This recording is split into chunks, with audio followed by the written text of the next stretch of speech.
A little girl with beautiful blue eyes was nervous. Her name was Tatiana. A man with long, fiery red hair beckoned the girl to him. Right now, the girl faced the biggest dilemma of her 4-year-old life. Tatiana felt out of place. She was terribly worried. A handsome, large man picked up the baby.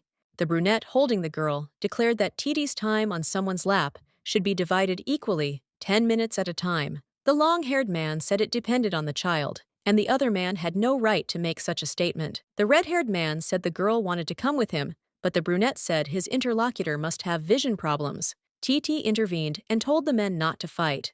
But another man interrupted Tatiana's agreement. He seemed to glow, with snow-white hair and an equally snow-white outfit. He asked why everyone was acting so childish. He reminded his, apparently, friends that they had agreed not to quarrel in front of Tatiana. The handsome dark-haired man's name was Siegfried. The red-haired man said Siegfried wanted to monopolize the child, but he objected, saying that Kyrios, the long-haired man's name, hadn't kept the agreement from the start. The snow-white man said their quarrel should be continued elsewhere. Suddenly, the fair-haired man said that it was his turn to hold the child on his lap. It was unbearable for Tatiana. She couldn't understand why grown men behaved like this. The only Duke of the Empire and Master of the Sword was none other than Siegfried von Orleans. The ruler of the Magic Tower was Kyrios Erhard, and he was also a great magician. And the Snow-White Man, the High Priest, who embodied the catalyst of light, his name was Caesar. All these men are true heroes. They saved the kingdom by defeating the 5 demon kings, and now these 3 are the most powerful in the empire. And now they're arguing about whose lap she should sit on. Neither of them wants to give in to this heated argument, and the reason is they're all competing to be her father. This was never part of her original plans. How the hell did they end up in this situation? In the end, the guys decided to ask Tatiana herself where she wanted to sit. She was surprised. Was it strange that they were asking themselves that? And anyway, she's too young to sit on their laps. If the girl chooses one, the others will be offended. It's better to change the subject completely. The girl asked her dads not to fight. She said she didn't like it when they fought. The men immediately began apologizing, saying they were wrong. The girl was glad that it seemed to be working. Now is not the time to relax. If these men discover the girl's true identity, it will all be over. After all, she is the enemy of these heroes.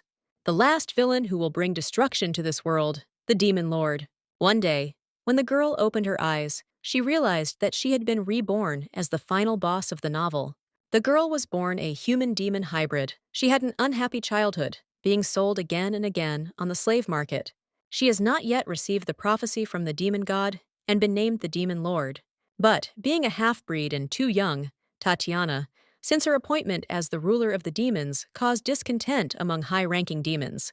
They imprisoned her in the castle before she could awaken her true power, and for years they exploited and mistreated her, pretending to be demon lords. Later, the prince, the protagonist of the novel, invades the demon king's castle. She destroys the demons who stole her power and saves Tatiana, but there's one catch.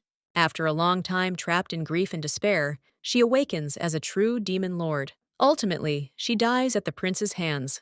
At the age of 4, just like in the original story, she is locked in the Demon Lord's castle and lives as a slave. Why, of all the possible reincarnations, did it have to be such a pathetic character? Ever since she realized she'd been reincarnated as Tatiana, she'd been trying to escape.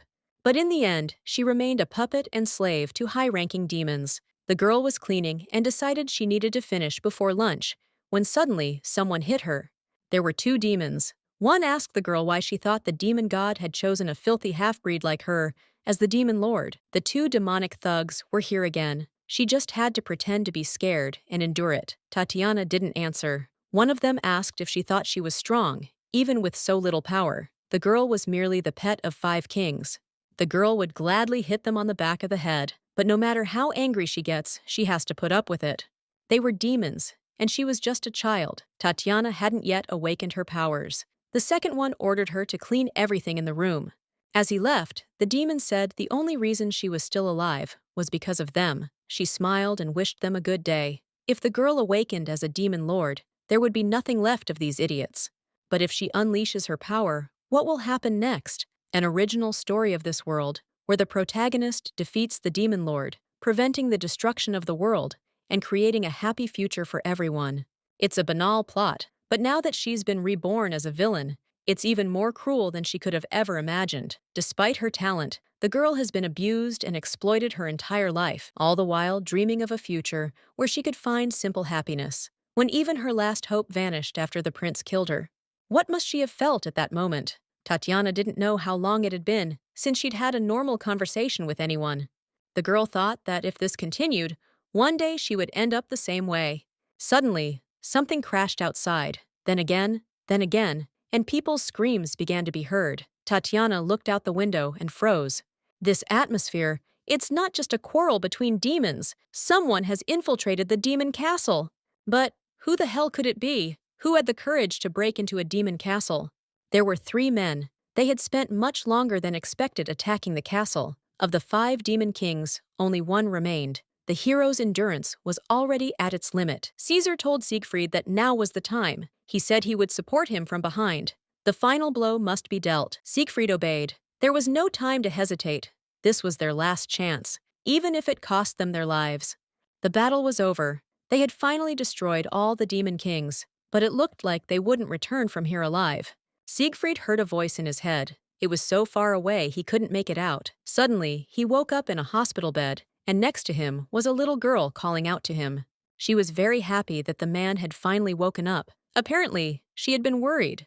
The girl asked if he was okay, and Siegfried himself was surprised at what the child was doing there. A few hours earlier, little Tatiana opened the heavy wooden door and looked around. Chaos reigned all around.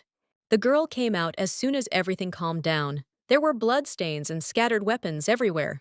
There wasn't a single intact object left here. She found 5 demon kings lying on the floor, with such wounds they couldn't be alive. This means that the demons that were directly sucking out her power have also disappeared. She is finally free. Tatiana thought she'd stay here forever, but this sudden freedom feels overwhelming. Now that she thinks about it, with 5 kings dead. So someone invaded the demon castle, but then who exactly were these attackers? Could it be that those people who lay unconscious on the floor, the ones who defeated the 5 demon kings? Given the current situation, the prince, the hero of the original story, should still be a child. So, could this be true?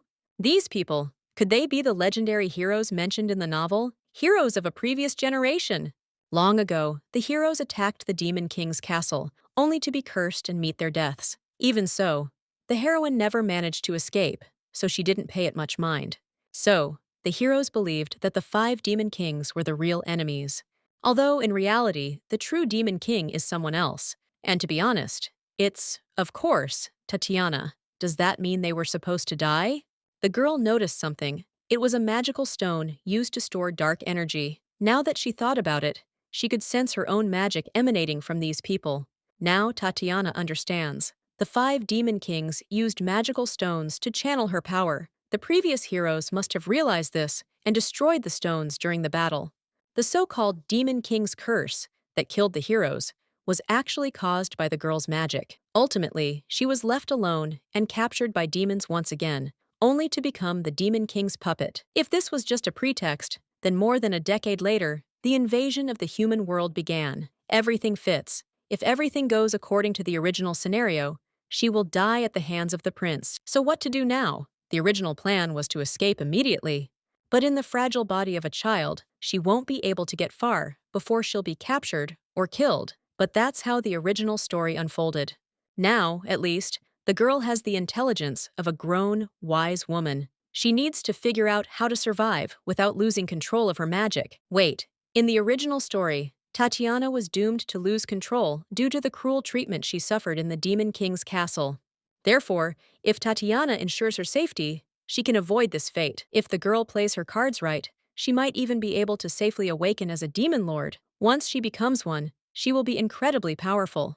She has not one, but 3 perfect protectors who can ensure her safe escape from the Demon King's castle. She would save them and then use their power to escape from here. That's why the girl looked after them for several hours. And finally, someone regained consciousness. He looks normal, which is good, but why does his gaze seem so frightening? Suddenly, the man grabbed her by the collar and lifted her up. What was he doing? He asked who she was. She said he could call her Titi. Siegfried coldly replied that he had not asked her name. He had asked for her identity. The girl said she was a human slave, kidnapped by demons. Zig said dark energy circulated around her body.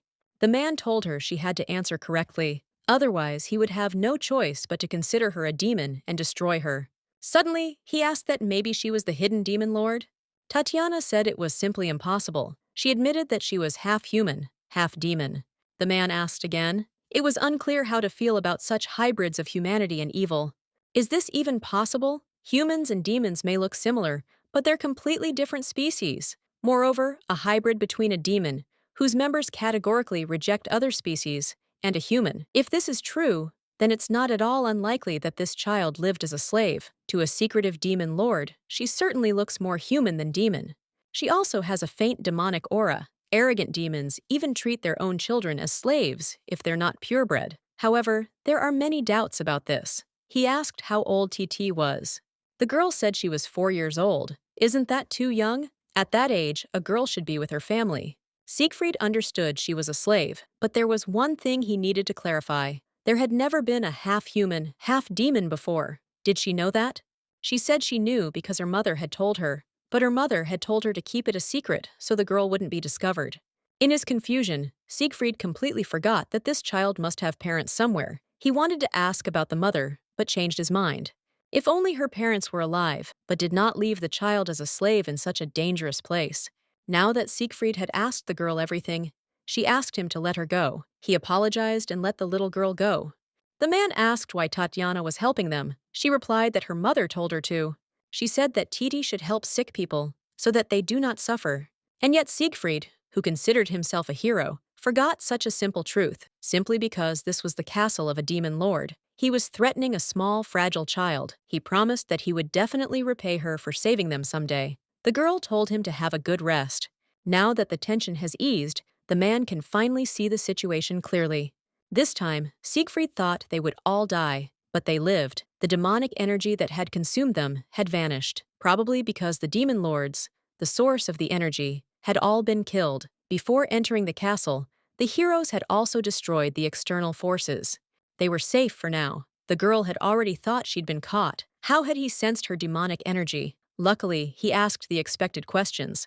Indeed, Siegfried seems like a true paranoid. In her haste, the girl pleaded non-existent mother, and fortunately, he believed her. In fact, now that the girl thinks about it, she's angry. She went through so much trouble dragging them to the infirmary and treating them, and instead of repaying the favor, he grabbed her by the scruff of the neck. Suddenly, the girl started coughing. Suddenly, blood started coming from her mouth. The side effects of demonic energy were showing.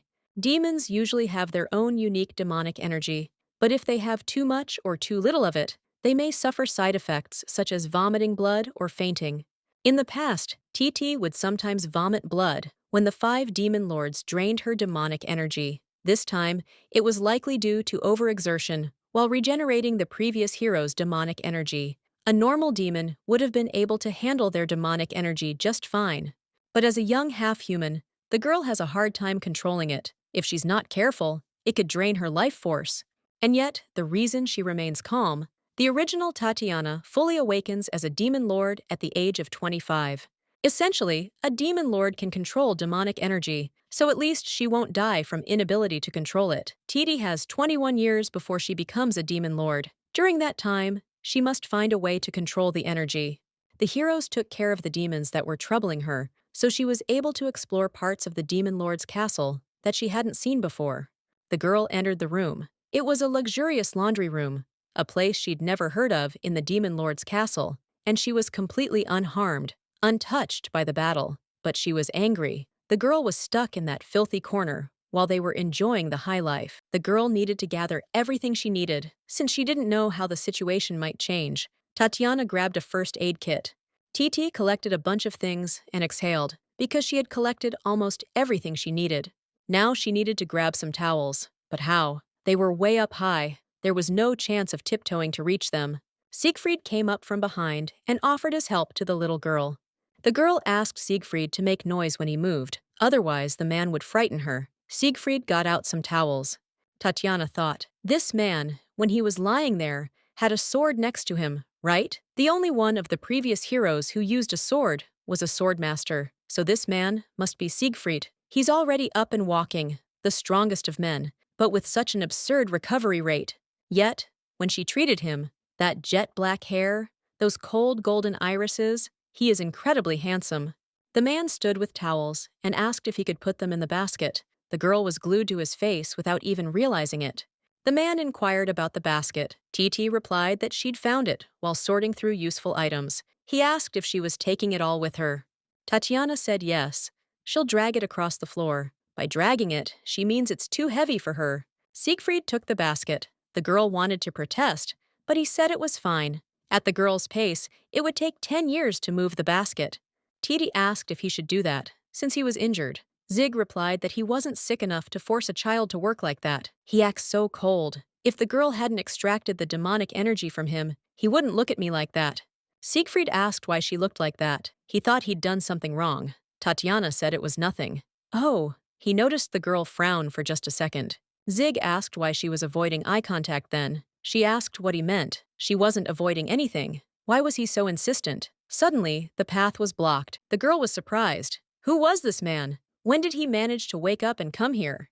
With fiery hair up in a fringe and dark green eyes, the man asked, "What is this basket? And who is this child following Siegfried like a turd following a goldfish?" This man is the great mage Kyrios, one of the legendary heroes, and a great mage.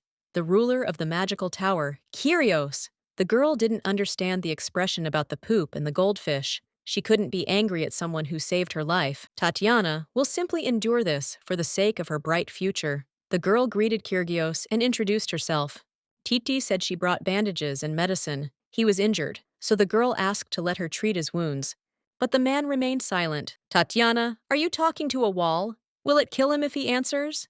Siegfried turned to Kyrios. He understood that his friend was on edge for various reasons, but the fact remained. This child had healed their wounds.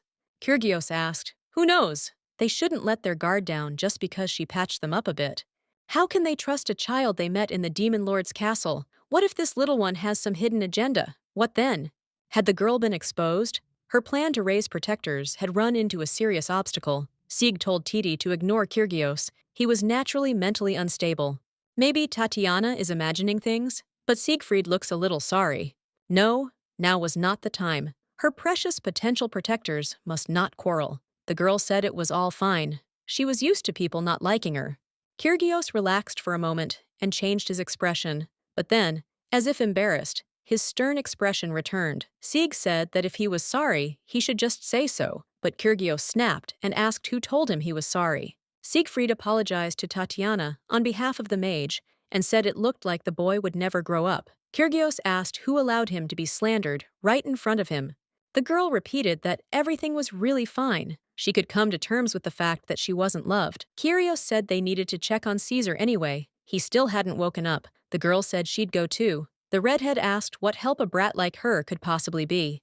They said Caesar suffered the most in the battle. This makes sense, as Caesar should be more vulnerable to demonic energy than the other two.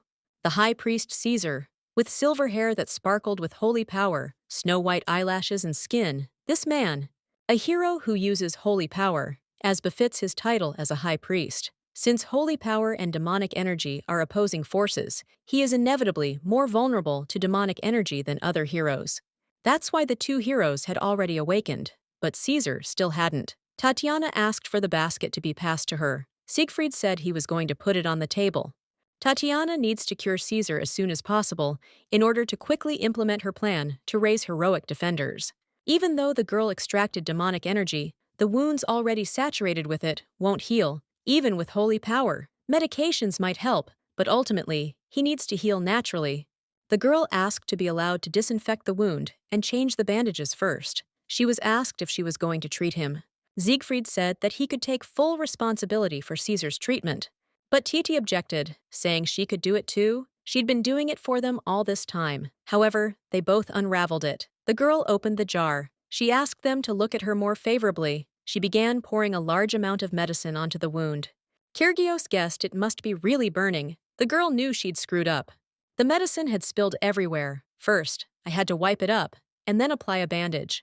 The girl couldn't cope. Kyrgios began to bandage him. Suddenly, Caesar began to wake up, and everyone fell silent. He opened his eyes and asked where he was. The girl didn't know what to do, since he was the high priest. She planned to quickly heal him and disappear before he woke up. High Priest Caesar, who receives the love of the god of light, which according to the original story, causes him to despise demons more than the love of the three heroes. If Caesar somehow sensed demonic energy, he turned to it. He asked, "Did the god of light really send an angel?" Caesar noticed everyone's surprise and apologized for the misunderstanding. He decided to ask who the young lady was. She introduced herself. Kyrios started cursing at the priest. What was wrong with him? He was only paying attention to some child he'd never seen before. Caesar asked if he should really be so concerned about a bunch of grown men. Kyrios assumed the girl was simply endearing him. Caesar said there were no rules that prevented a priest from appreciating cuteness. All the world's adorable creatures deserve to be cared for, including small animals and such angelic children. The same applies to the young lady standing before him. When you look at such a charming and sweet child like this, isn't it natural to mistake her for an angel? The girl was afraid Caesar would sense her magic and reject her, but he seemed to have a soft spot for children and animals. What a relief! The man asked if she was the one who had cared for him. The girl replied that she was. What should she do? She'd wrapped those bandages so terribly. The girl's plan to earn points for healing him was ruined. Caesar remarked that the girl must have worked hard, caring for them all on her own. He thanked Tatiana. Phew! Operation Winning the Hero's Favor hasn't failed yet. The man remembered he hadn't yet introduced himself and told them his name. From now on, he asked to be called simply Caesar. Tatiana thought he was kind. Was the high priest sure he didn't have wings or something like that on his back? Compared to the grumpy Kyrios or the aloof Siegfried, he was incredibly sweet. The high priest said he looked forward to him and Tatiana getting along. After Caesar woke up, Titi thought he was hungry, so she headed to the kitchen. Kyrios, suspicious as always, decided to follow the girl. Entering the kitchen, he asked if this was really the kitchen. There was even a warding spell on the cabinet there. Everything here is luxurious, except for the place where little Tatiana lived. Kyrios was also surprised by such luxury and decided to find some ingredients. For the patient, soup is the best choice. Something light and easily digestible will help them recover faster. Kyrios said Caesar could probably handle the iron. He's awake now, so he's fine. He'll be fine in no time, so Titi has nothing to worry about. The man didn't understand why he was explaining all this. The girl said he was simply getting carried away by the conversation. He ordered Tatiana to lay out the ingredients and stay there. The girl wanted to object, but Kyrios didn't let her say a word. He said that messing with fire and knives was unacceptable at her age. If the girl got hurt, Caesar would kill him. The man repeated his order again, and this time the girl obeyed, surprised by his sternness. Kyrios discovered that the stove was powered by magical energy. In an instant, it burst into a colossal flame. He paused. Even after all the reproaches and cold treatment, Titi didn't look at all frightened. Most 4-year-olds would have been by now. Kyrios called the little girl. He thought it would be strange, but he asked anyway. Why wasn't she crying? She didn't understand his question. Kyr asked if the girl was scared by her current situation. Most children would cry in such a situation. Why was she acting so grown up? Titi said she was scared. But if she keeps acting up and upsetting the adults here, something even worse could happen. She can't let that happen. Kyrios couldn't believe a child was saying that. In his slightly aggressive manner, Kyr told her that no one was going to harm the girl. Tatiana noticed that he truly understood. She decided to play the sympathy card and said that Kyrios didn't like her anyway. He tried to justify himself, but the girl said everything was fine.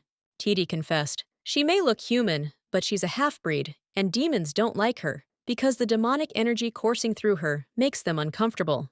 This girl says that even demons tormented her in this place. Just because she's a hybrid? She's only 4 years old, without a single adult to rely on. Kyrios felt he needed to ask Zig for details. The redhead told the girl she was being loud, and that she should keep quiet. The girl thought that the sympathy card hadn't worked, but anyway, something really smelled delicious. Tatiana reminded the magician that Caesar needed to eat something light. Kyrios said the priest wouldn't die from eating. Titi coughed again. She thought it was over, but she was coughing again because of the demonic energy. She couldn't let Kyrios see this.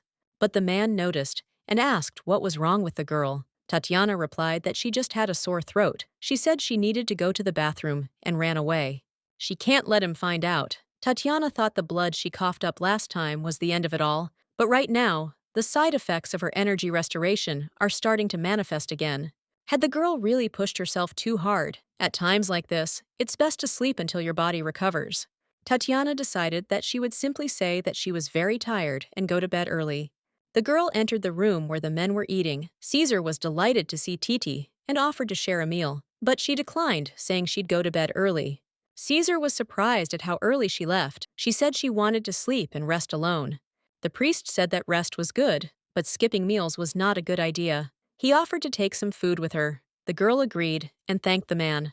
Finally, Kyrios could ask what he wanted. He turned to Siegfried and asked, "Who is this girl? Who is she that was in the castle of the demon lord himself?" Siegfried said, "According to her, she is a half-breed, the child of a human and a demon, and she was a slave in the castle of the demon lord." Kyrios was astonished. Kyrios said there had never been a single half-breed before. Sieg didn't believe it at first, either.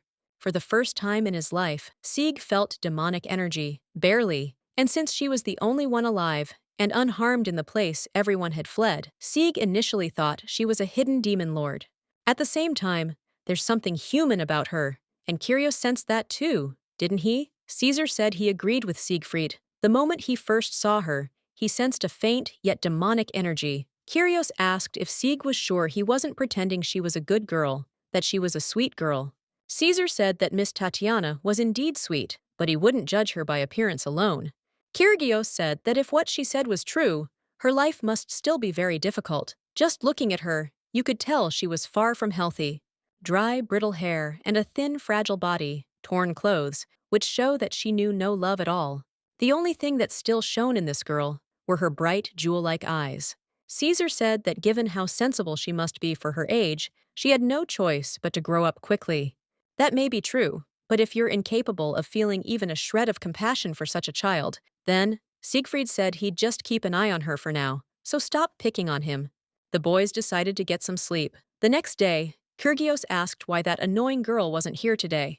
Siegfried was also worried. It was already midday. She hadn't simply overslept. The high priest also found this odd.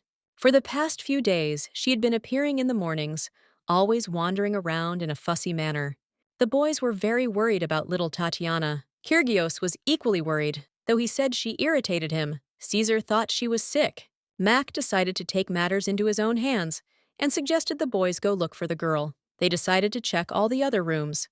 Siegfried said they had inspected every place. Caesar was amazed at the number of spacious and clean rooms.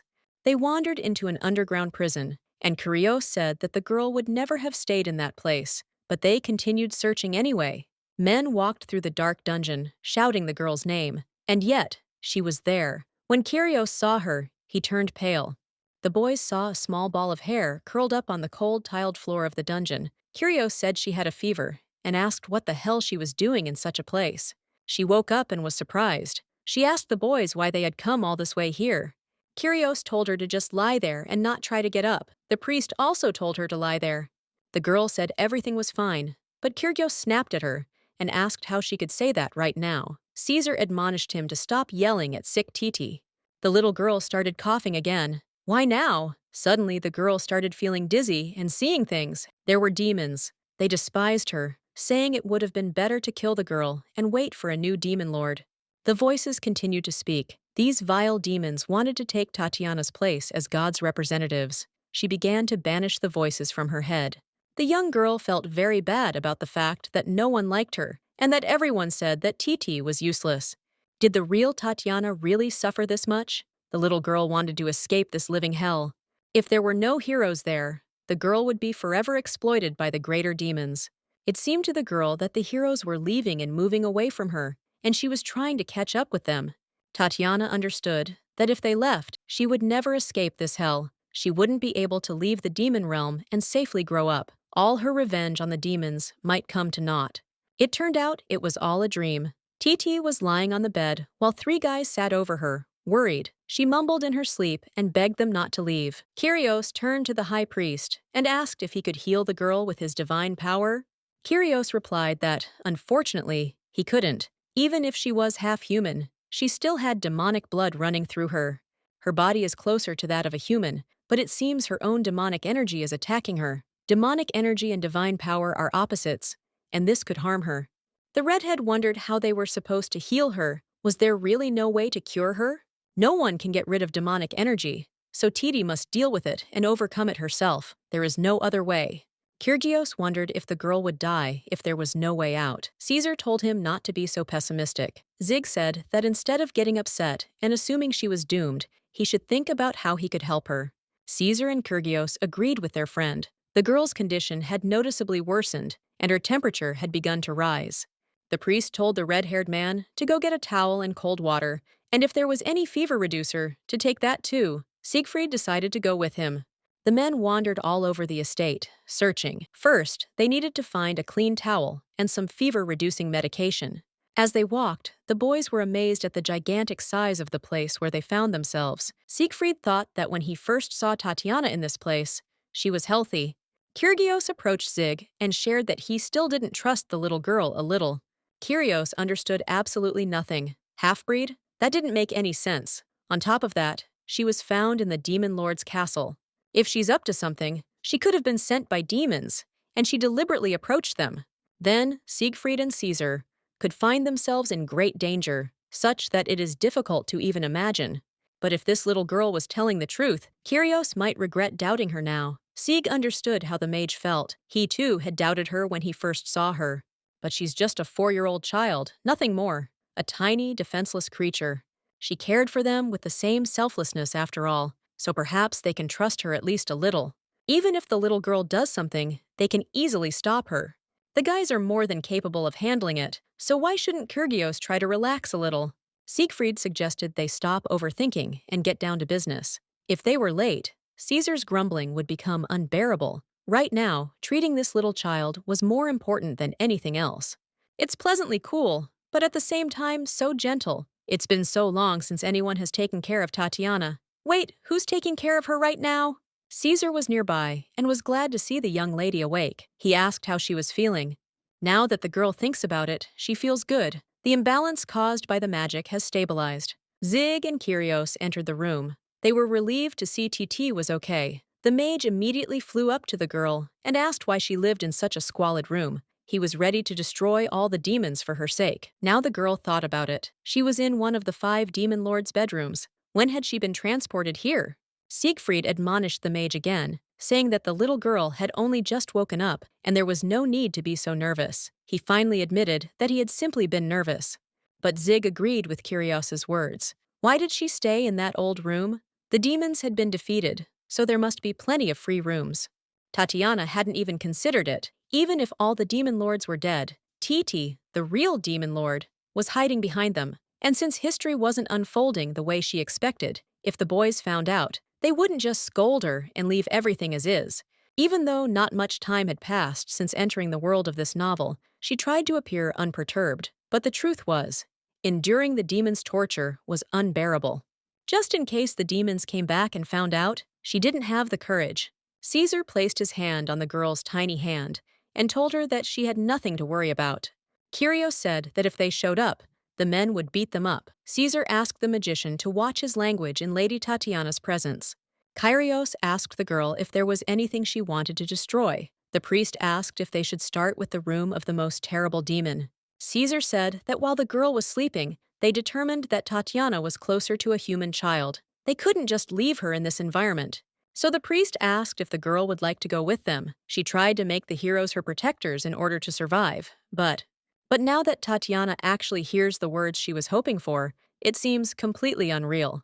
Can she really trust them? The girl said she was half demon, and heroes hate demons. Zig said they had gone through so much for the freedom of humanity and fair treatment of all races, for the realization of a world in which no one would suffer. It would be strange if they ignored such a fragile child.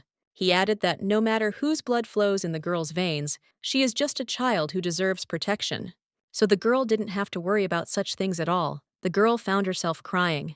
Kyrgios was about to scold Siegfried for the little girl's tears, but Siegfried didn't want the girl to cry. This is the first time in her entire life, and not only in the previous one, but in this one too. She's never experienced such kindness. Someone is attentive to her feelings and stays by her side, worrying when she's in pain or causing a panic simply because she's crying. So this is what it's like to have protectors. The little girl wiped drops of salty tears from her face. Tatiana said that she was very happy that the guys asked her to go with them. Caesar said he saw it. When emotions run high, this can happen. But if the girl cries a lot, it will tire her out, and she shouldn't overexert herself. The girl tried to prove she wasn't crying, but her face said it all. Kyrios suggested they go to the Empire tomorrow. And so the girl left the lonely, cold castle of the demon lord, going to the capital with the heroes. Tatiana was very surprised by the capital. It looked like a city where a fairy tale princess would live. Caesar noticed the girl's excitement and said that it might be a little different from the place she lived in before, but she would quickly get used to it. Kyrgios added that if anyone were to bother the young lady, he would quickly get rid of the source of the discomfort. The girl looked out the window, as if bewitched, and Siegfried told her to sit down normally, as it was not safe. The magician reminded them that there was one more important matter to attend to before they arrived. The girl immediately became interested. The question arose, who would now care for the child? Tatiana was surprised by this question. Zig asked the mage if he had to raise such a topic in front of the child. He replied that from now on, this would be the baby's home, and that this had to be decided before arriving in the Empire. Siegfried said it had been a long time since Kyrgios had said anything sensible. At first, the heroes thought about finding her a good home, but they don't want to leave her in someone else's care, as she's half human and half demon, and she might feel uncomfortable. Since they had decided to care for her themselves, the priest wanted Miss TT to grow up healthy. The magician added that in case the demon awakened within the girl, it would be best if they looked after her directly. It's not that the demon inside her will necessarily awaken, but still for safety reasons. Caesar said that in any case, if one of them were to become a guardian, to suppress demonic energy, divine power was most effective, right? Naturally, as the high priest of the great temple and the first servant of the god of light, Caesar must become TT's guardian. Kyrios said the magic tower is filled with magic, and they'll definitely be able to handle a little chaos. Plus, the magic tower is full of interesting things the little one will love. Siegfried said they were both talking nonsense. His family, belonging to the most powerful knightly order in the empire, was best suited to prepare for the awakening of Tatiana's demon. The girl decided to interrupt them. She offered to let all three of them be her guardians. She wants to get along with everyone. The heroes were touched by the girl's wish and decided to do everything fairly. Siegfried noticed the girl trying to get up. He told her it wasn't safe. But Tatiana didn't listen. She leaped onto Zig's neck with all her might and thanked him. She promised to behave and not cause any trouble. This is a chance to find the greatest patrons. Naturally, she would like all three to become her guardians. After a long journey, they finally arrived in the imperial capital. And although TT had 3 guardians, for safety reasons, it was decided that her residence would be Duke Siegfried's mansion. The magic tower was dangerous due to magical incidents, and the temple could affect TT's health, so the mansion was the safest. Kyrios said he would visit the little girl frequently. Caesar and Kyrios had urgent business, so they went to the temple and the magic tower. After bidding them farewell, TT and the Duke entered the mansion. By the way, he looked simply magical. As soon as they entered, the servants immediately began bowing. A woman appeared on the horizon. She congratulated the Duke on his victory. It was the mansion's housekeeper, the Dowager Countess Ghiberti. Duke Siegfried praised everyone for their hard work at the mansion during his absence. Countess Ghiberti inquired who the young girl in the Count's arms was. The girl introduced herself. TT noticed the woman's rude look. Zig said he'd met Tatiana during the expedition and would be her guardian for a while. The woman asked again. Zig said TT would remain at the mansion. The Duke asked that the young guest's comfort be ensured. Ghiberti promised not to let the Duke down. The man thanked her and left with Tatiana. The girl looked at the Countess and began to feel a strange sensation. She realized she was definitely not welcome here. The Duke had a lot of business to attend to, so he had to leave. The maid thought that since her master had been absent for so long, he must have a mountain of work piling up. TT told him not to worry about her. Tatiana's goal was to be a child who didn't cause trouble, was obedient and useful. That way, she could remain protected. After Siegfried had left, the maid approached the girl and introduced herself. Her name was Nora. She said she and the young lady had recently met briefly. Tatiana remembered her. This girl was among the servants who met. The maid prepared a bath for the young lady. When TT finished, Nora would show her to her room. Tatiana thanked the girl, but why the sudden need for a bath? The girl glanced in the mirror and realized she was terribly dirty.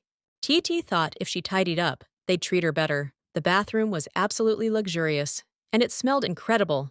Nora had been helping with the bath from the start, hoping she wasn't causing any trouble, Titi said she could take it alone, but the maid still said she'd help. Tatiana said that Nora was busy, so the girl did not want to disturb the maid. Nora's face suddenly changed. The girl didn't understand what was happening. She felt even more awkward having someone bathe her. Come to think of it, the maid looked surprised when the young lady undressed. Nora noticed the girl's thinness. TT wondered if it was because she disliked her, just like the young lady. Nora decided to ask how old the young lady was. TT replied that she was 4. The maid was even more surprised. Even at such a young age, she insisted on washing herself, which is truly admirable. But if Tatiana doesn't allow Nora to help her, then the maid will have nothing to do. Of course, if the girl really doesn't want to, the maid won't force her. So what should TT do? The girl finally asked for a little help. Nora thanked Tatiana, but don't people usually like to work? Suddenly, someone entered, and without knocking, a disgruntled woman entered. She asked why they weren't ready yet. This woman was the lady the girl had seen earlier, Countess Ghiberti. She entered the bathroom so tactlessly and unceremoniously that it was absolutely terrible behavior for a socialite. She was indignant, and very much so. The woman asked in a raised voice why the preparations weren't finished yet. Nora said the young lady's skin was very sensitive if they didn't do everything slowly, but the maid was interrupted. The countess said these were just excuses. It was taking so long because of her slowness. Are they really going to keep the Duke waiting? The woman asked them to speed up and finish quickly. The girl climbed out of the bath, but the woman still hadn't left. Nora started drying Tatiana, and the countess screamed. She hurried on and on. Ghiberti came over and said she'd take care of the girl herself. She started combing her hair, so hard that her scalp was pulled. It was incredibly painful. It felt like all of Titi's hair was about to be ripped out. The maid decided to point out that the young lady's hair was damaged and shouldn't be combed like that, because, well, of course, she was cut off again. Ghiberti said they couldn't keep the Duke waiting. The countess turned to Tatiana and asked her to be patient, even if it hurt, because a good child obeys adults well. The girl had suspected from the very beginning that something was wrong with her. Tears of pain were already welling up in the girl's eyes. Now, knowing that TT must remember Siegfried too, she was gradually putting pressure on her. Now it became clear that being a good child is very difficult. The countess walked so quickly that the girl and Nora couldn't keep up with her. It's hard to keep up with such a difference in stride. I wonder why this woman walks so fast. The woman raised her voice again and urged the young lady on. The countess couldn't understand what was so special about this little girl. 30 minutes earlier, the countess had come to the Duke's office. Siegfried was looking for her. She asked if there was anything she could do to help Duke Siegfried. He called the woman here to talk about Tatiana. Ghiberti was his aunt. The child's health was not very good, so Zig asked for a personal doctor to be assigned to her to monitor her health. He also asked her to treat the girl as a member of the family. The woman was clearly not pleased. Ghiberti was still struggling to support the family in his absence, and now that he'd returned, he was asking her to take care of a child. He'd never shown such warmth to his own nephews. Besides, he was always cold and callous, never giving his heart to anyone. Suddenly, it dawned on the woman. Could Siegfried really be planning to adopt this child? If that happened, the Ghiberti children might not inherit the duchy. It was too early to make any assumptions. To ensure her inheritance of the duchy, she needed to maintain Siegfried's favor. The girl hurried inside. This child appeared out of nowhere. The woman decided she would gradually ensure that Tatiana left this place on her own. They entered. Duke Siegfried sat at a table, laden with a vast array of delicious-looking food. Sieg was waiting for a young girl. The girl asked if he was very busy. Siegfried said it was Tatiana's first day at the residence, and of course he would find time to have lunch with her. Titi asked if the Duke had come down to the dining room just to dine with her. Zig said he wasn't so busy that he couldn't have lunch with the girl, so she shouldn't worry about anything extra. Countess Ghiberti told the Duke not to worry, as she would personally take care of Tatiana. The girl was not happy about this. The woman also said that he should not force himself to find time just to spend it with the young lady. The Duke dryly replied no, and added that he was spending time with Tatiana because he wanted to. Siegfried appreciated his aunt's concern, but asked her not to say such things in the future. He didn't want Tatiana to misunderstand her words. The woman promised to be very careful from now on, but in her head, she was thinking that this girl was very annoying. Siegfried turned to Tatiana. She said the creamy stew Caesar had made the last time was the most delicious. The girl confirmed this with a smile from ear to ear and added that it was the best in the world. The Duke told her that the meat she would eat today would be much tastier. He guaranteed it. The girl thought he seemed a little angry. Siegfried turned to the girl again. He asked if there was anything inconvenient, or if she needed anything while she was staying here. Tatiana replied that there was nothing inconvenient, but there was something she wanted to do. The young lady wanted to visit the library. The man was greatly surprised by this and asked her why she wanted to visit the library. The girl's goal is to win over as many heroes as possible, to ensure her safety, and ultimately awaken as a demon lord. This library may contain materials that will help her awaken. Of course, she couldn't tell him everything as it was, so she needed a suitable excuse. After thinking for a moment, she blurted out that she wanted to be a useful child. If the girl reads a lot of books, she'll become smarter and be able to help Siegfried. He'll let her visit the library, but instead of trying to be useful, he'll tell her to do what brings her joy. If she doesn't handle this correctly, the girl might not be able to go to the library. She didn't want to use it, but she had no choice. The girl decided to play on her sympathy. She said that, in fact, her mother had said she liked going to the library. That's why Titi really wanted to go to the library too. She thought it would remind her of the time she spent there with her mother. Without even a second thought, the Duke allowed her to visit the library. The girl got her way and thanked Siegfried. The man softened when he heard the word mother. The countess decided to intervene. She told the Duke that his family had many valuable books. Children Tatiana's age were prone to accidentally damaging them. The woman said she was worried that Lady Tatiana might damage these precious books. Siegfried replied that the books were important, but he could figure that out. Besides, the child he had decided to take care of was far more important to him. Naturally, Countess Ghiberti was angry. The Duke said the food was getting cold and suggested they finish their dinner first.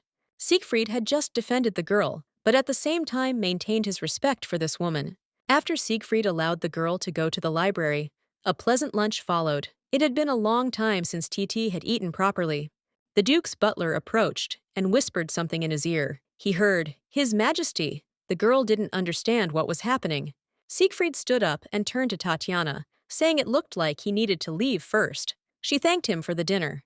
The man said she was saying strange things. He asked her to finish her meal slowly and get a good rest today. As soon as the Duke left, Ghiberti began approaching the girl. She took the children's cutlery away from the girl and said that it would be much better for her to get used to adult cutlery from the very beginning. Ghiberti gave her the usual utensils. They are still too big for the girl to use. The Countess reveals her true colors as soon as Siegfried leaves. The woman asked why the young lady wasn't eating. Judging by the situation, it seemed she wouldn't back down until Titi used adult cutlery. Even if it's hard, Titi has to use them to end this. It's incredibly uncomfortable, but it's worth a try. She managed to scoop up some of the stew, but it was much heavier than she expected. At this rate, Titi might drop it. And then the spoon fell from the girl's hands and fell to the floor.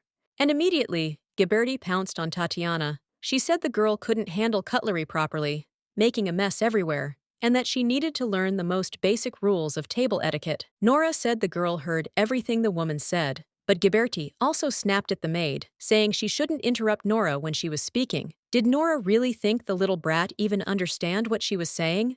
What presumption! Countess Ghiberti ordered Nora to clean up the mess that girl had made on the table. Tatiana has ears. Even if she's just a 4-year-old girl, saying that to her face is too much. The maid told Tatiana that what the Countess had just wanted to say was not quite, but Titi said it was fine. She didn't understand what the woman was talking about. The girl had made a mess during the meal because she hadn't yet learned table manners. Titi believed that such hostility was nothing compared to the demon castle. Nora declared that since adult cutlery was quite heavy, she would feed the girl instead. Once the girl finished her meal, the maid would give her a tour of her room. The girl couldn't believe the wonderful room they were in. It was her room. She'd never had such a stunning room. Nora was delighted that the girl liked her new room. In her joy, the girl grabbed the collar of Nora's dress, tore it slightly too much, and the maid said it was no big deal. It could be easily mended. Did Tatiana use too much force without realizing it? But something's not right here. This isn't just any ordinary material. These are the clothes worn by the Duke's servants, and yet it tore as easily as cheap fabric, even with the strength of a child like her? The maid noticed that the young lady must be very tired today, so she suggested that she go to bed early. Titi agreed. The bed in Titi's room was the best. Maybe it was because she always slept on hard beds in the Demon Lord's castle. Nora decided to leave the girl and, as she left, told her that if Tatiana needed anything, she could call her any time. They wished each other good night, and the maid left. The girl had expected just a decent room, but they actually gave her a very nice little room. For the first time since she'd inhabited this body, she'd had some privacy. Tatiana decided to set clear goals for the future. First, to maintain good relationships with the heroes. Somehow, she'd made all three of them her guardians, but the more TT could gain, the better. Secondly, avoid the protagonist of this world at all costs. In the original story, he was the one who beheaded her, so it's best to stay as far away from him as possible. Third, prepare for independence. Tatiana won't be able to live with the heroes forever. She needs to ensure financial security to stand on her own feet. And finally, she will awaken as the Demon Lord. If she awakens, which means becoming an untouchable absolute being, not only will the money issue be resolved, but most importantly, she will be able to solve the problem of her own body being attacked by demonic energy. And above all, TT will be able to confront the true villain of this novel. If she doesn't get rid of him, they will begin searching for her. The Demon Lord. The 5 demon lords who tormented her are already dead, but they are not the true mastermind behind the novel. This is the Bartoloa clan. Among them is the leader of the demons, and the second highest ranking immortal in the demonic realm. She must destroy the head of the Bartoloa family. With the hero's invasion of the castle, Bartoloa is likely too busy dealing with the aftermath. She can relax for now, but as soon as things calm down, they'll surely come to reclaim the girl. Even without the hero's protection, Tatiana needs a way to protect herself. If she can awaken as a demon lord as soon as possible, all these problems will be solved. Maybe the girl is thinking too much. She already feels too sleepy. The girl still has so much to figure out. The little one is already starting to fall asleep. Siegfried sat in the office of the head of the Orleans family. He'd expected this, but he didn't think things would be so messed up. He'd only been away from work for a short time, and now the work was piling up like crazy. It would be better to start sorting things out now, but he can't stop thinking about the girl. A normal child her age would just want to play, but is it normal for a 4-year-old girl to say she wants to study? It's worrisome when a child seems too mature, but it's not something he should decide on his own. He should discuss it with Kyrios and Caesar. The butler arrived. The Duke handed over the letter and ordered it to be sent to his friends. Zig asked what kind of treats children liked. The servant guessed who it was and said that since the lady was still little, something sweet would do. The servant asked if he should ask the pastry chef to take care of it. To his surprise, Siegfried said he would do it himself. Sometime later, the Duke stood at the door of Tatiana's room with a plate of cookies. She didn't open the door for a long time, so he decided to go in and found her drenched in a cold sweat. Tatiana had a dream. In it, she found herself back in the Demon Lord's castle. There was a man there, too. This man was the current head of the Bartoloa family. He glanced at the girl. She was small and plain. He handed her a red pill in his hand and ordered her to swallow the medicine. Tatiana was scared. She didn't understand what the pill was, and understandably didn't want to swallow it. But that man's eyes, that cold gaze, as if he were looking at a bug under his feet, so frightening that she couldn't even refuse. The girl swallowed the pill. Her magic began to spiral out of control. The girl begged for help, and the man rejoiced that it seemed the experiment had succeeded. Tatiana woke up. She jumped up and started coughing. The young woman thought she was about to die. Siegfried immediately rushed to her side, worried. She didn't understand what he was doing here with her. He looked at her with concern and asked what she had dreamed about. He stayed by Tatiana's side until she felt better. This thought warmed the girl's soul. She said she had a nightmare. Just because the girl has become close to the heroes doesn't mean she can let her guard down. If Titi isn't careful, she'll be dragged back to the Demon Lord's castle, and she won't be able to escape. The man hugged the girl and said that everything was fine, that he was not going anywhere, so she should not worry. The whole time, the girl held him tightly by the sleeve of his shirt. The man noticed this and asked what was bothering her. Siegfried smiled and reminded the girl that she didn't need to worry so much. Even if the girl tried to act grown-up because she didn't want to bother the heroes, seeing her like this, Zig knew she was still just a child after all. He decided to call a doctor. Soon Tatiana fell asleep again, and her sleep was safe. The baby had slept well. She looked around and realized Zig was in her room, and then she remembered recent events. Did that mean he'd been here with Titi from last night until the morning? Siegfried woke up. The girl asked him if he had slept well. He said he wouldn't leave her and wouldn't go anywhere. Titi thought he really meant it. It was touching. He told her he'd called a doctor to check on the girl. Tatiana insisted she wasn't sick. Siegfried said that even if she wasn't feeling well, she should still get checked out. There could be hidden problems she wasn't even aware of. If the girl passed the examination calmly, the Duke would allow her to go straight to the library. The girl decided that instead of arguing, she would simply get it over with and go to the library, so TT agreed.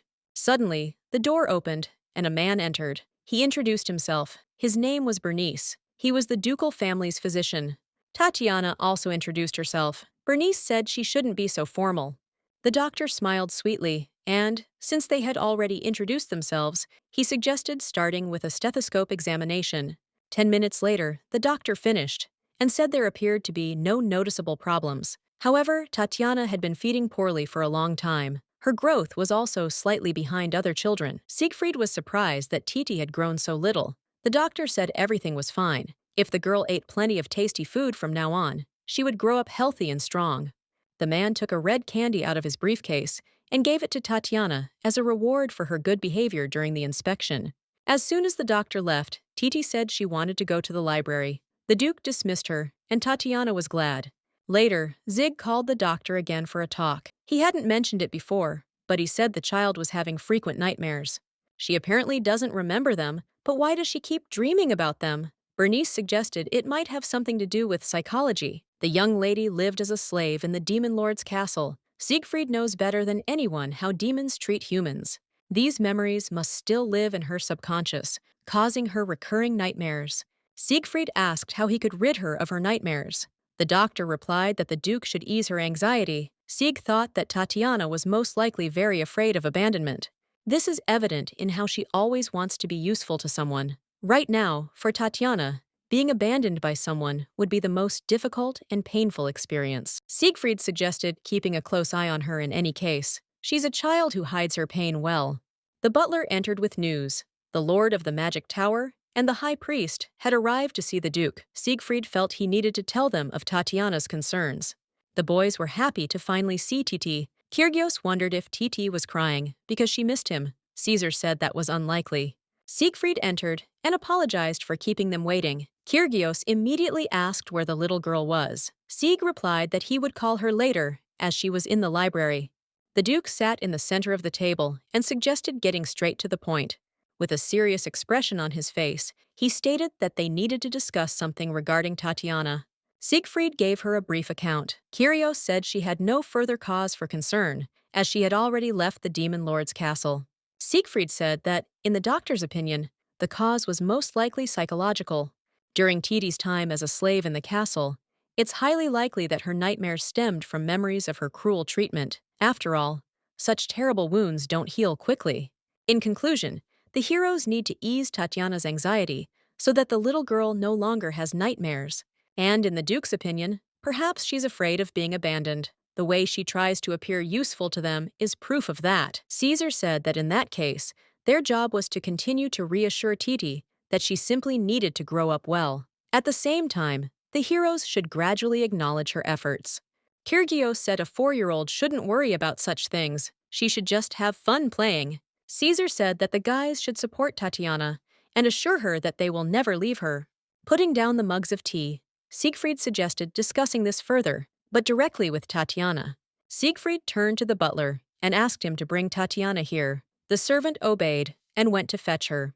Tatiana was amazed by the size of the library and the number of books in it. Nora was with Titi, and the servant asked if the young lady could read them all. The girl replied that she could.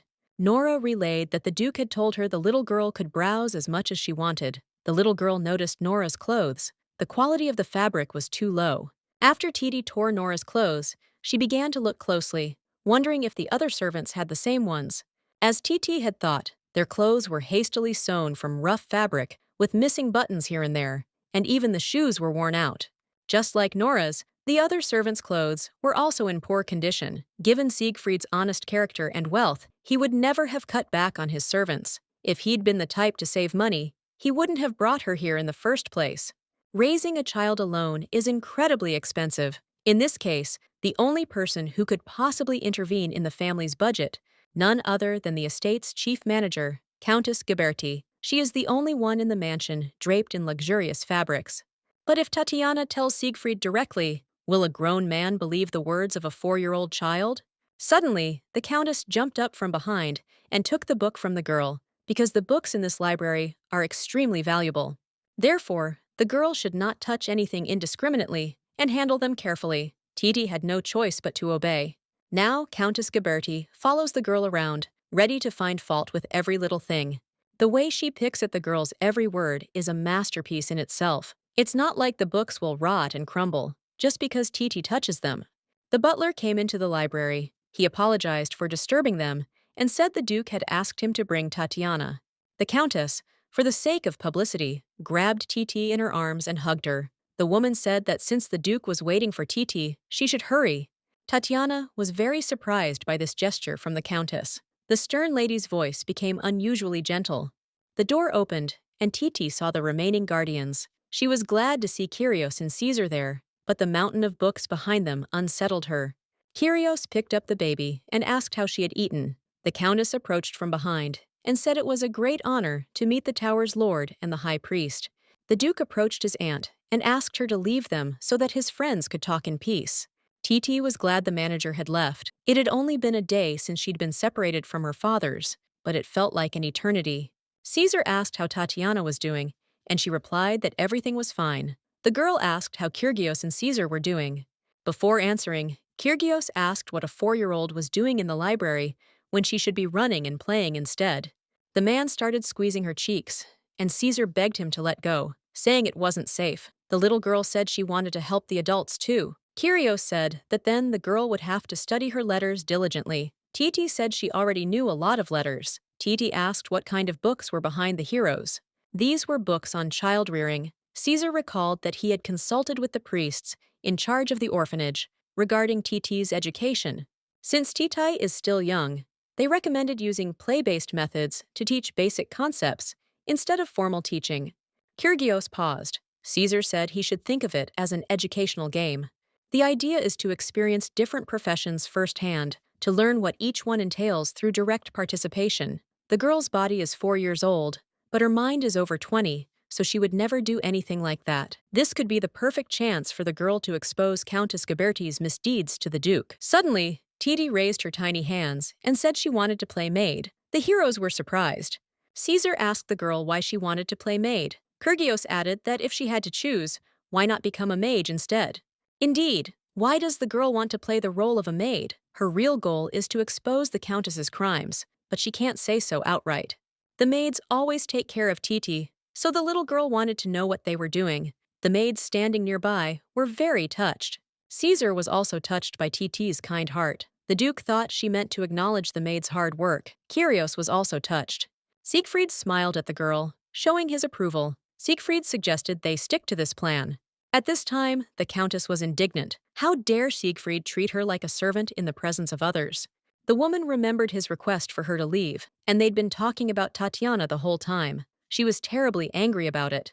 Lady Ghiberti grinned furiously. How long did Siegfried plan to keep this girl around? That was the only question that tormented the widow.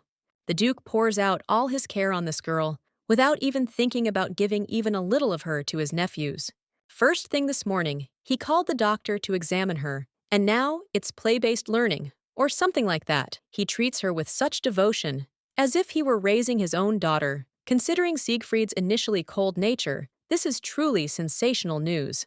The woman didn't know what tricks Tatiana had resorted to, but the Countess urgently needed to get rid of this girl, and as quickly as possible.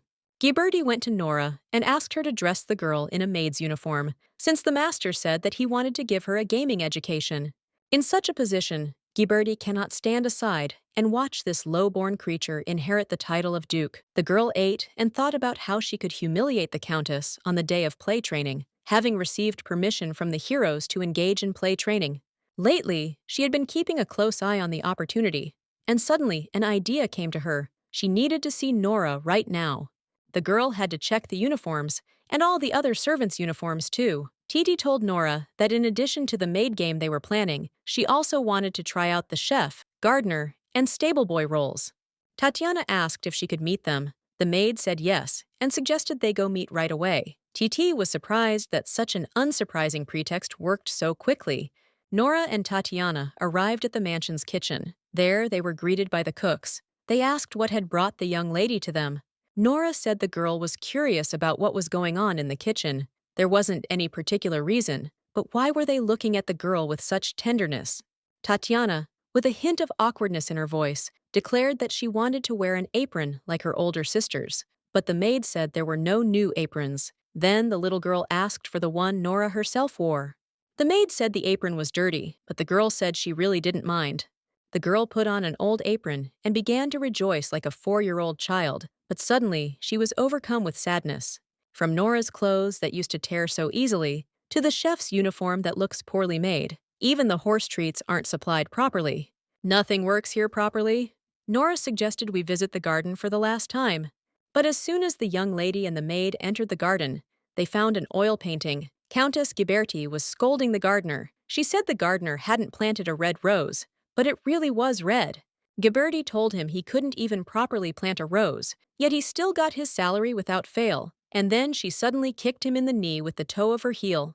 The man lowered his head in shame and looked at the floor. Ghiberti continued yelling at him.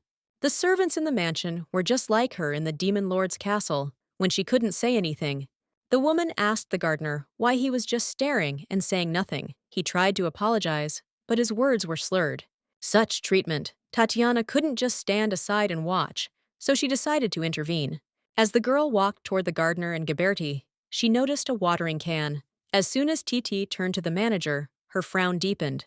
The little girl ran and deliberately tripped over a watering can, spilling its contents all over the countess's gorgeous dress. She began yelling at the girl, pointing out the dress's price.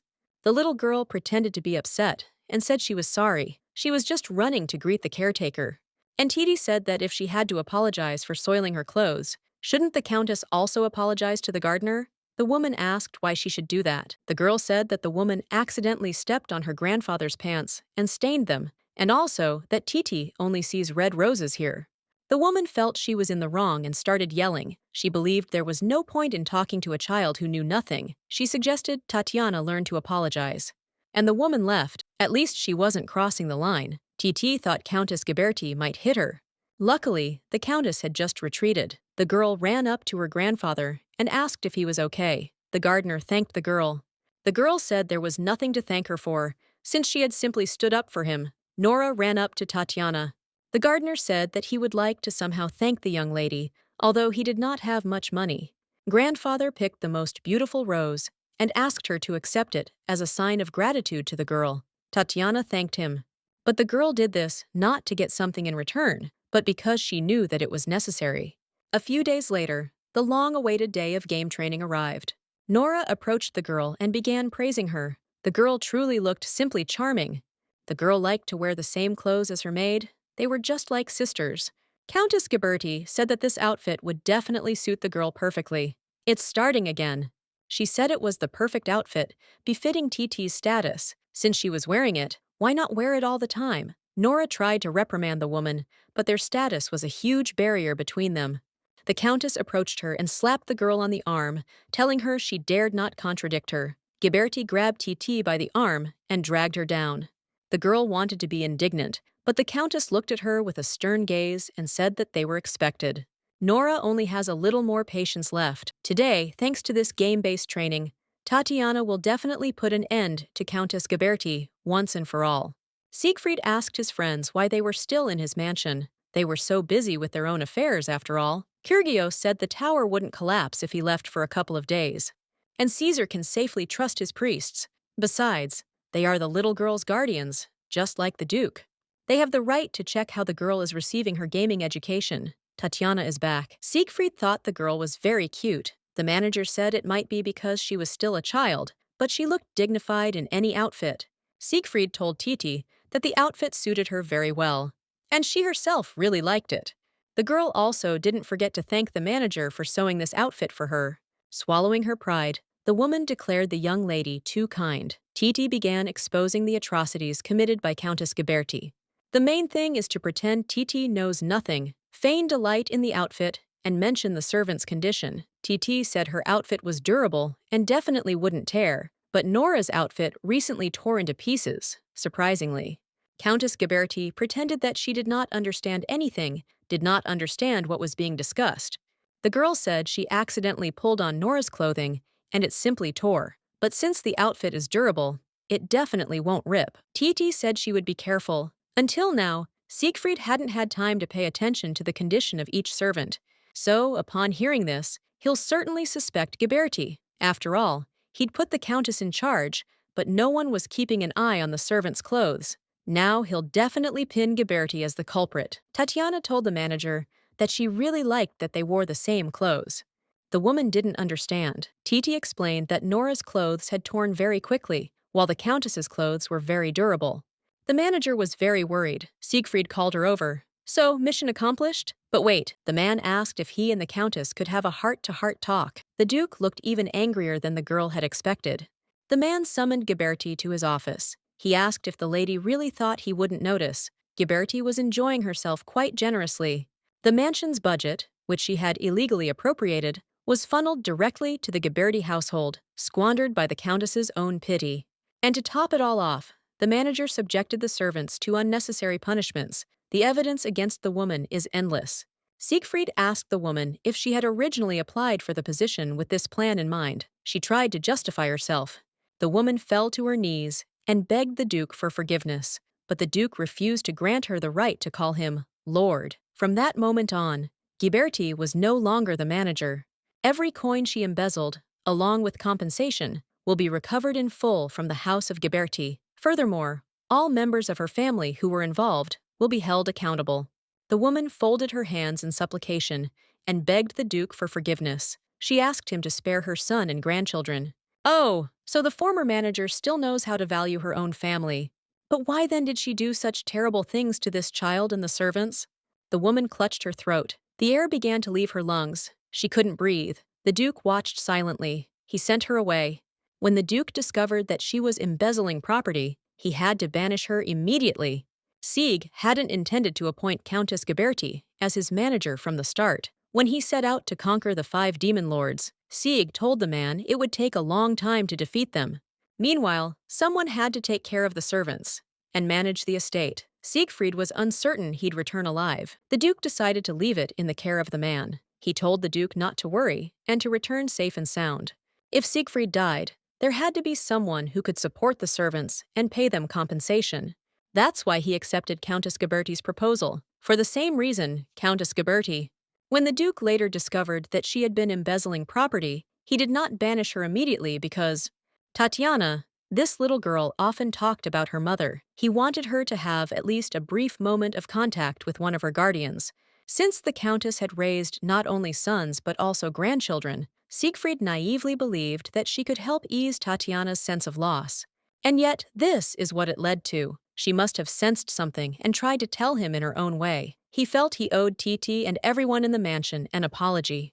Siegfried returned to the living room, to the guests and the girl. The little girl was very happy to see the Duke. Overjoyed, Tatiana ran into the man's arms, but lost control of her body and slipped. She wasn't hurt, though. When the Duke asked if the girl was hurt, he called her Tati, and the little girl really liked it. The Duke decided to apologize to the little girl. If he had known she was suffering because of this woman, he would have fired her sooner. The man deeply regretted this. The Duke thought that the girl must have found him untrustworthy. The girl wrapped her small hands around the man's fingers. It wasn't that she didn't trust him. She just wanted to be a good child who listened to adults. Lord Siegfried said the girl didn't have to force herself to be a good child. A girl doesn't need to be a useful child. She shouldn't think like that anymore. Tati found this strange. Tatiana is still just a child. Having suffered so much, now is her time to be happy. The girl felt truly protected. From now on, she will be even happier. It had been a long time since she'd felt such peace. Her little game of pretense had successfully ended with the exposure of Countess Ghiberti. After she was thrown out of the mansion, Siegfried made sure that the Countess's family not only returned all the embezzled funds, but also paid a huge compensation. Not that it affected Tati. She decided not to worry about what happened after that. Besides, her acting career has continued since then. Tatiana even mastered such professions as a groom and a gardener. She thought it would be great if clothes had more pockets.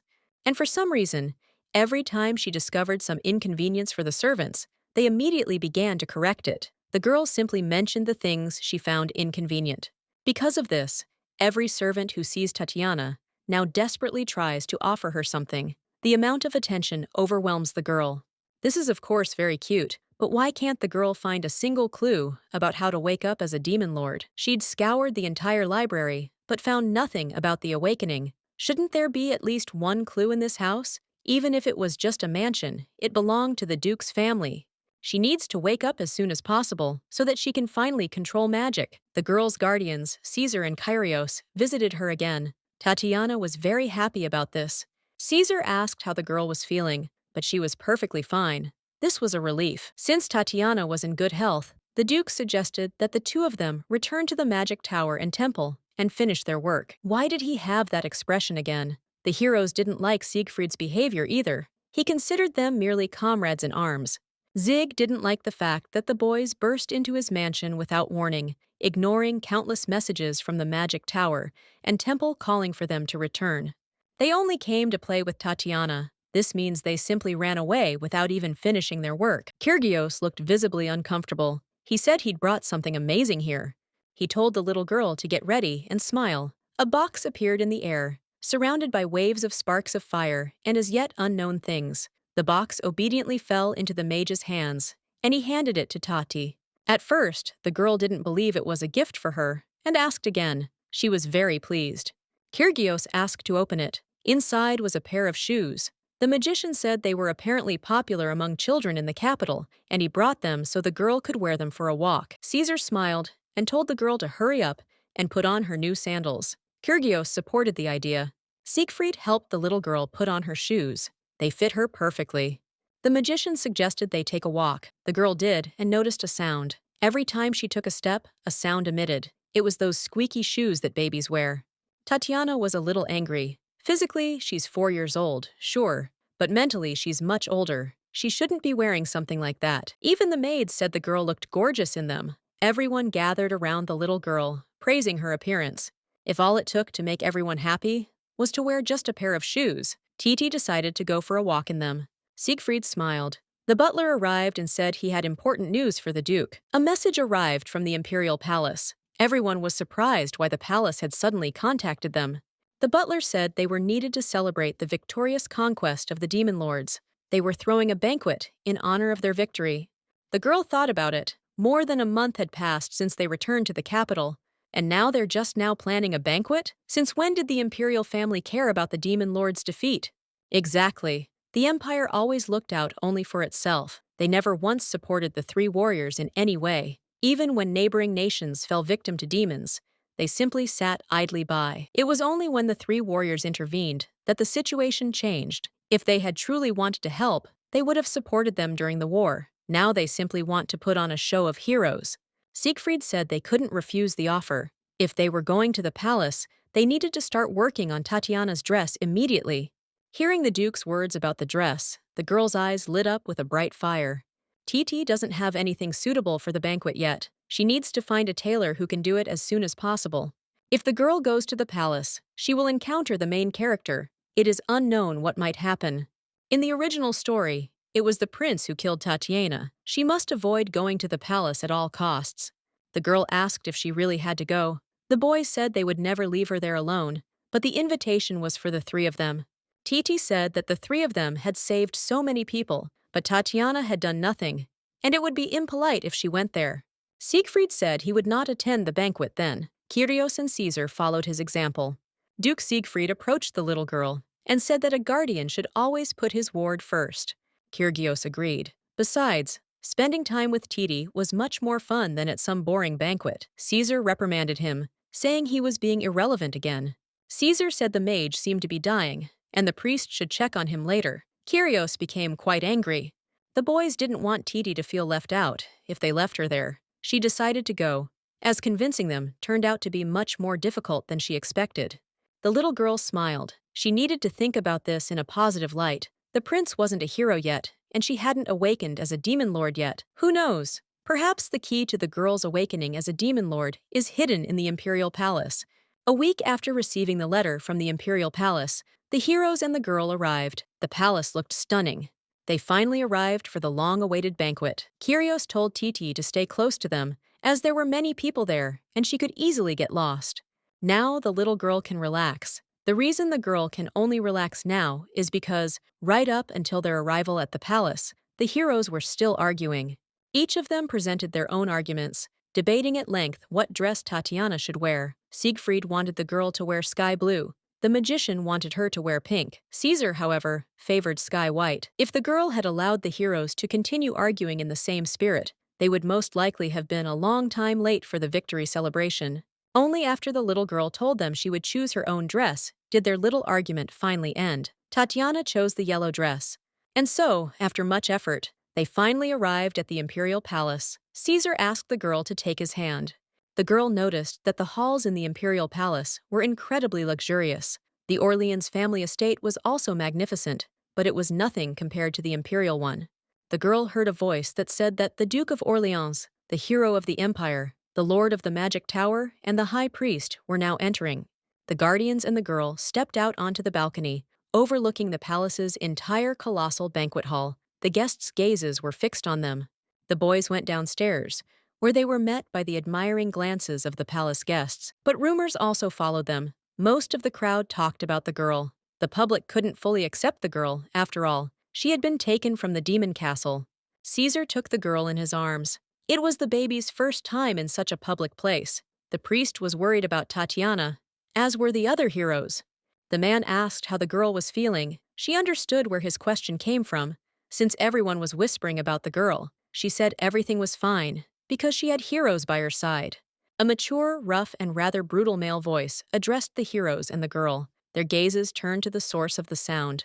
It turned out to be a gray-haired man. He thanked the heroes for their contribution to the empire. Judging by his clothing, he must be Emperor Descartes. Next to the emperor was a woman. She must be the second empress of the Philomel family, and the young man who resembled her was most likely the second prince, Rudolph. And finally, the second child, Rachius Caesar of Esperatne. His golden hair tinged with rust and his ruby eyes, but his expression is downcast. Meeting Tatiana's beloved protagonist, who always seemed so incredible in the novel, leaves a bitter aftertaste. Rachius was born of a union between an emperor and a foreign empress. He is the first prince of the Descartes family and its only legitimate heir.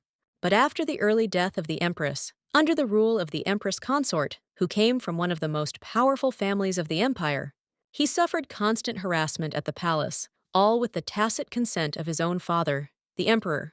Titi is not in a position to feel sorry for anyone, but she can't help but feel compassion. The emperor said that all humanity owes its lives to heroes. No amount of praise will ever be enough. Emperor Descartes looked at the baby and guessed that this must be the same child that the heroes rescued from the demon castle.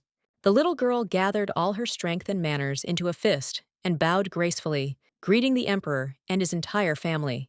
Zig said the girl's name was Tatiana. She was currently under his guardianship and lived on his estate. The Duke apparently emphasized the fact that the girl was under his care.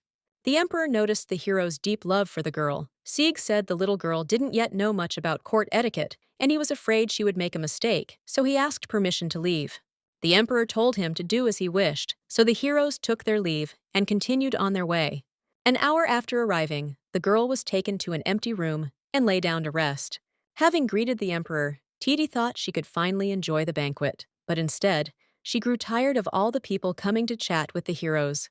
Tatiana couldn't stand it anymore, so she said she'd rather stay with the maids. Being with the heroes was too noisy and chaotic. And then, all the heroes looked at her as if they saw a real ghost in front of them. Only after the heroes insisted on leaving the girl in the care of the maids was she finally able to rest from them. The little girl put her hand to her head, showing the maximum level of fatigue, and sighed heavily. Prince Rachius suddenly entered the room. The girl was terrified and didn't understand what he was doing there. The boy looked down. It turned out he was just as tired as the girl and was simply looking for a quiet place. The prince said in a pitiful voice that if Tatiana was bothered by his presence, he would leave the room. Rachius decided to take his leave. Sure, in the novel, he would have tried to kill Tatiana, but otherwise, he's her favorite character. But as soon as he started to leave, the girl grabbed him by the elbow, a little impolitely, asking him to stop. He did. The little girl looked deeply into the young prince's eyes. She already knew the childhood of young Rakius. After the empress's death, he was rejected by the emperor's wife. Because of this, the adult servants surrounding him treated him as if he didn't exist. And Tatiana also knows that, in the end, this young man, rejected by everyone, will take her life as the mistress of demons. But now, when he stands in front of her, even knowing that he is a threat to her, Titi doesn't feel any discomfort at all. Seeing him with such a sad expression on his face, so unbecoming of a child, she felt very clearly that she couldn't let him just leave like that.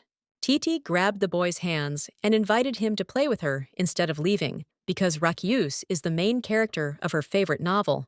Rakius is just like little Titi. In the imperial city, without anyone's support, he endures everything alone. Titi was treated just like she was in the Demon Lord's castle. No one showed her any kindness. That's why little Titi is so eager to help Prince Rakius. After all, she understands the young man's feelings perfectly. She looked at the boy sweetly and said that she really wanted to play with him. Could it be that the prince didn't want to play with Titi? The prince said that wasn't true, but since they were in the middle of a banquet, the young man suggested they have a quiet conversation instead of playing games. Tatiana managed to stop Rakius's departure by inviting him to play, but because he's shunned in the imperial city, Rakius isn't very talkative, so the little girl had to lead the conversation herself. The girl decided to compliment the prince's beautiful eyes. The prince didn't understand at first and asked again. The girl said his eyes were like beautiful precious stones. The girl wanted to finish, but someone interrupted her, brazenly bursting into the room and saying that the prince's eyes were red, like a monster's. The one who disturbed their peace and interrupted their conversation turned out to be Prince Rudolph, the second prince of the empire. Why is he here? Rudolph said that the first prince's eye color definitely indicates he has demonic blood. As the icing on the cake, Rudolph added that Rakius was absolutely worthless and that the blood of a fallen dynasty flowed through his veins. Rakius simply stood silently and listened to the humiliation, which angered the offender. He began shouting at the prince. Tatiana couldn't understand how he could say such terrible things. Rudolph must be acting this way because he felt inferior to Rakius. The prince's red eyes are a characteristic trait inherited by those with Carolingian royal blood in their veins. The Descartes Empire forged an alliance through a political marriage with the empress, who was the legitimate princess of the Carolingian kingdom. The prince's red eyes are proof of his direct descent. The Carolingian kingdom, located on the border of the demon realm, served as a barrier against demonic invasions before it vanished from the face of the earth. The family of the new empress, who filled the void left by the Carolingian family, is also a distinguished family. She was unrivaled, but even such an empress couldn't violate the principle that in the event of the previous empress's early death, her position would remain vacant. Perhaps because of this, Rudolph felt inferior to Rakius. However, this is too much. The crown prince of the royal family is being humiliated. Why is no one intervening? Shouldn't someone stop this? In her thoughts, the little girl turned to the prince, telling him that he must have always felt lonely. The girl decided she had to stop it, so she intervened and asked Rudolph to stop. Rudolph humiliated her, telling her she was no one to interfere. The second prince asked, just because the heroes brought Titi here, does she think she's on the same level? They kept the royal family waiting, not because their family is of a lower status than the heroes, but because this time, they deliberately waited for the heroes first. Rakius didn't understand why this affected him too, and he was angry at him for supposedly keeping him waiting. Rudolph said they shouldn't have had a victory celebration in the first place. Titi couldn't take it anymore. While the heroes were fighting in the demon castle, what was the royal family doing? They did nothing, and now they're acting petty? The girl wasn't one to be timid and decided to respond. She said that, thanks to the heroes, everyone was now safe. If it were her, she would be grateful to those who saved her, and she is truly grateful to the heroes for saving her. And in the Demon Lord's castle, she saw no one but heroes. What was the royal family doing during this time? Tatiana decided to ask. And finally, little Titi added that the eyes of the first prince are not the eyes of a monster at all. They sparkle like cherries, beautiful eyes like the most wonderful precious stones. This made the first prince embarrassed. Rudolph started yelling at the girl and was about to hit her when the maid intervened. The little girl should have avoided the blow. Tatiana had already closed her eyes, resigned to the blow, but it never came. She opened them and saw Rakius holding the second prince's hand. The first prince said that, having left the front lines to the heroes, the royal family kept aloof. Rudolph couldn't understand how he could say such a thing, being a prince of the empire. The prince laughed. Just a moment ago, Rudolph had called him a commoner, and now he was calling him a prince of the empire. Rudolph begged the first prince to let go of his hand. Duke Siegfried burst into the room, asking what was going on. The man approached the children and turned to Tatiana, asking how she was feeling, as he had heard a loud noise. Kyrios and Caesar, as well as the royal family, burst in after Siegfried. The empress saw Rakius clutching her son's hand and ran toward them. The mage and priest approached Tatiana, clearly worried about her.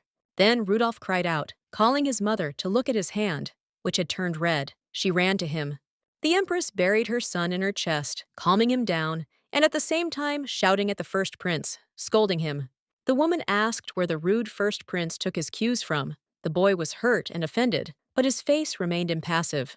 The girl watched all this and realized that Rudolph had caused the trouble first. If this continued, Rakius would find himself at a disadvantage. Miss Tatiana had made her decision. If Rakius couldn't protect himself, she would protect him.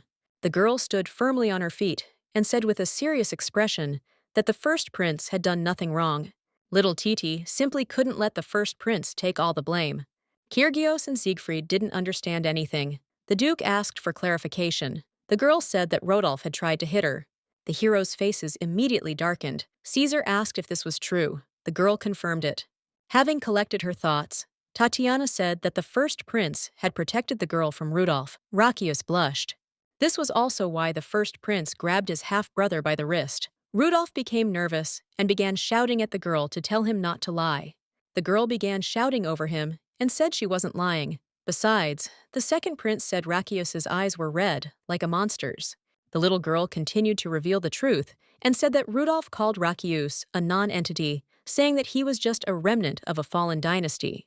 The second prince was already incredibly nervous, realizing that all his lies had been exposed. He turned to his mother and said that everything Tatiana had said was a lie. Siegfried turned to Rudolph. Tatiana had only been in the empire for less than a month. She couldn't have known about the late empress, nor that red eyes were a trait exclusive to the direct line of the Carolingian royal family. Kyrios added that a child who knew nothing about the Carolingians could have invented such an insult. Do they really believe it? Wouldn't it be more reasonable to assume that she simply repeated what she heard? The empress said that dismissing the child's words as a mere coincidence seemed rather difficult.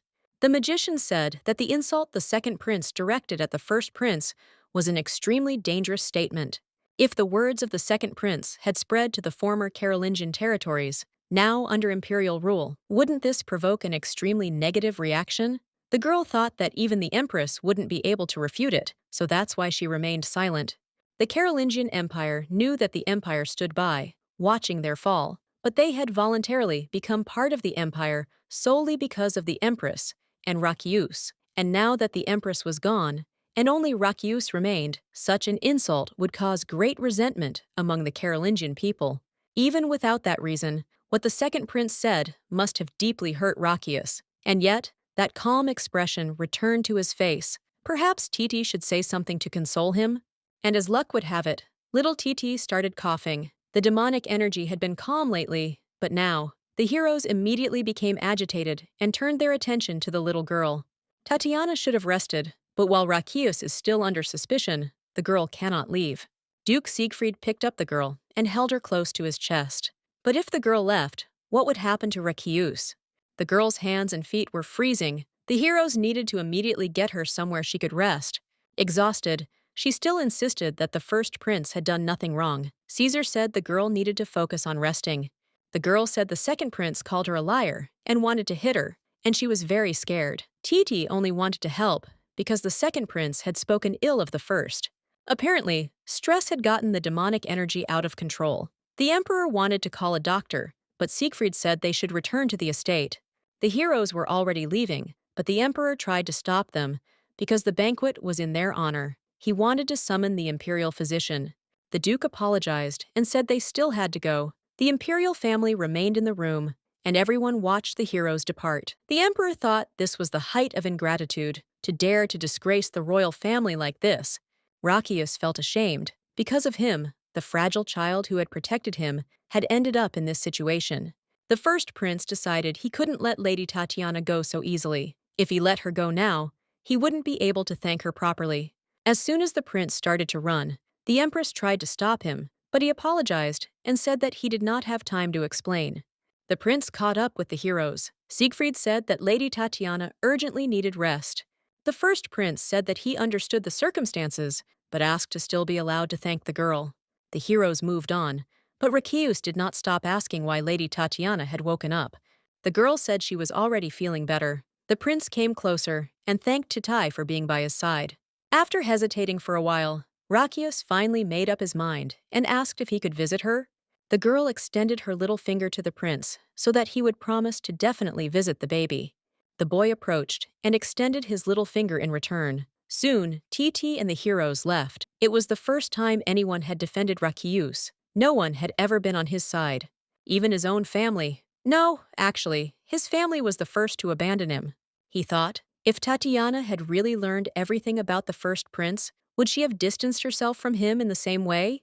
But even if this happens, the young prince will definitely visit the girl, because he made a promise. Several days had passed since they returned from the imperial palace. During this time, Titi had fully recovered under the care of her guardians. But she's been suffering for several days from reading the Defender's Tales, and it all started with a single remark from Bernice. Kyrios also couldn't stand Siegfried's reading, and took the book of fairy tales from him. And Kyrgios began reading the story about the little kitten and the teacher, but it was so terrifying. He wasn't reading, it was like he was rapping. Caesar said that at this rate, Titi's eardrums would burst. The magician thought he could read just fine. The heroes and the doctor gathered around the table. The doctor said the girl was still 4 years old, and her pronunciation wasn't perfect, but that was normal. The doctor said that if the heroes really wanted to be helpful, they should just read the girl a bedtime story. It all started because Bernice accidentally mentioned her slurred pronunciation. The girl thought her pronunciation wasn't so bad. It was all Bernice's fault. Suddenly, the butler entered the room and announced that the first prince had just arrived at the mansion. The girl was delighted to see the protagonist. He even chose the perfect time. She could use this as an excuse to escape. Without waiting for anyone, the little girl ran out of her room. She ran to the balcony and saw the prince.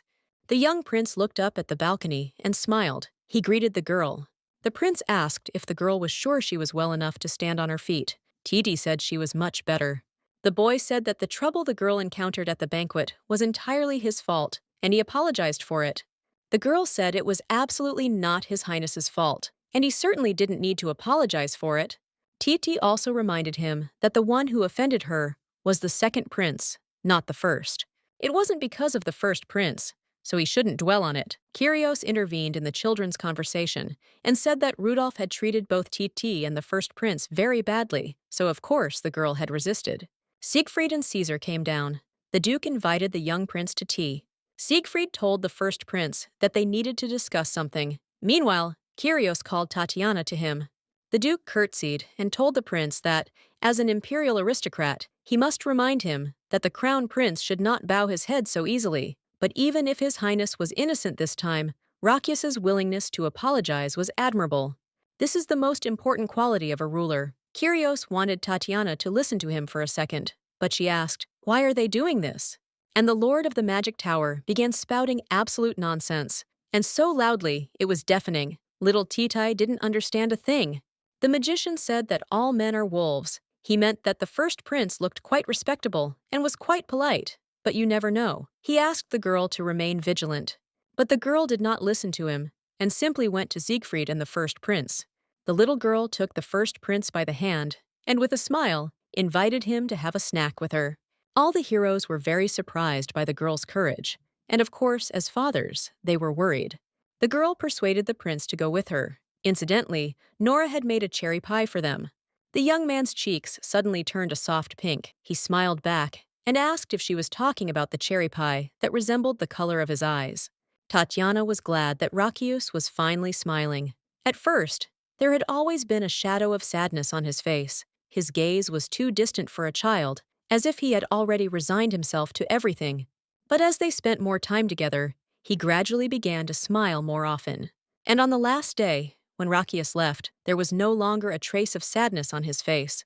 It was as if all the worst things had disappeared from the boy's thoughts, and he had become just an ordinary happy child. All that remained on his face was a bright, radiant smile, which only added to the magic of his wonderful eyes. The next day, a letter of apology from the emperor arrived at the Orlean estate. Siegfried burned it as soon as he saw it. Duke Siegfried considered that there was no need to reply to this letter, and Caesar completely agreed with him. Kyrgios was furious. The mere thought of that little bastard laying a hand on that child, it made his blood boil. The magician suggested giving the child official status to ensure that no one could ever treat her carelessly again. Caesar said that the most effective way was to adopt the girl as a legitimate child.